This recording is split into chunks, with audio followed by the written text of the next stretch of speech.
get you your money, OK? I don't want any money. What do you mean? Well, it's not my job to collect money. It's his job.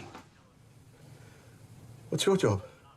My job's to make you sorry you didn't pay when you had the chance. Mr. Inbetween's about a guy who's stuck between two worlds. He's a criminal. He has a girlfriend, he has an ex-wife, he has a daughter. He's in a bit of a tough situation because he can't really tell them what he does for a living. That's a lot of the show, is him trying to stop these two worlds from colliding with each other. Tell us a little bit about yourself. My name is Ray. I'm 40, got a kid, divorced.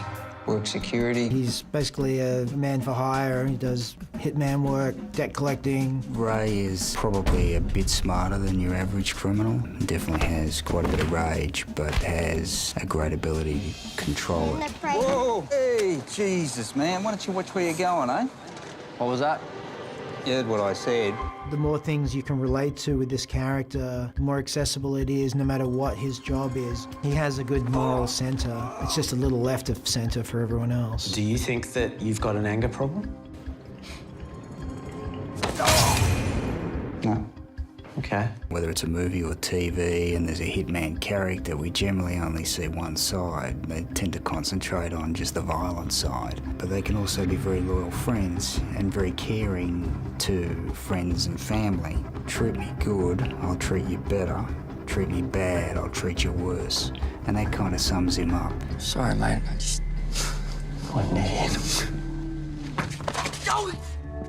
The series came about, I'd made a very low-budget film which featured the Ray Shoesmith character from Mr. Inbetween. I met Scott in Melbourne at St Kilda Film Festival back in 2005, and it was a fake documentary about a hitman. Scott had this idea to further the character in a TV series. The whole thing was, I'm not making the show unless Scott's playing Ray. I just kept going to places until someone would let me make it with Scott as the star. Years later, took it to FX, and here we are.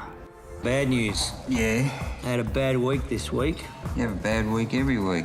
How long we been doing business? You should have the money. So 10 plus a G on top. For what? For collecting on the debt. You're keeping the money.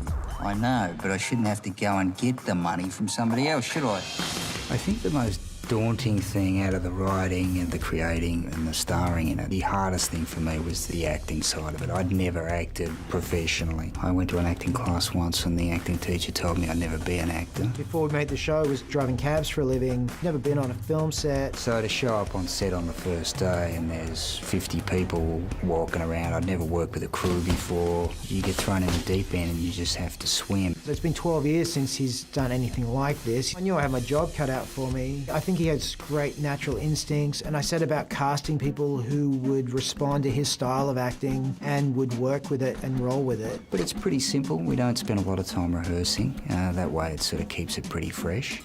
So is he real? Santa's like a myth. No, he's not, no. Is Jesus real?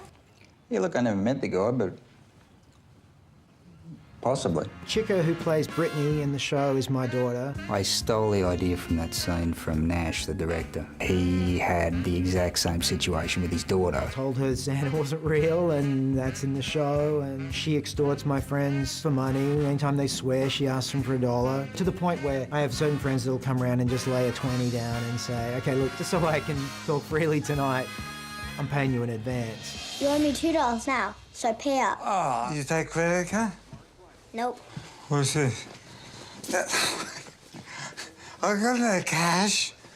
Okay, but you owe me. You better watch out, mate. She knows where you live.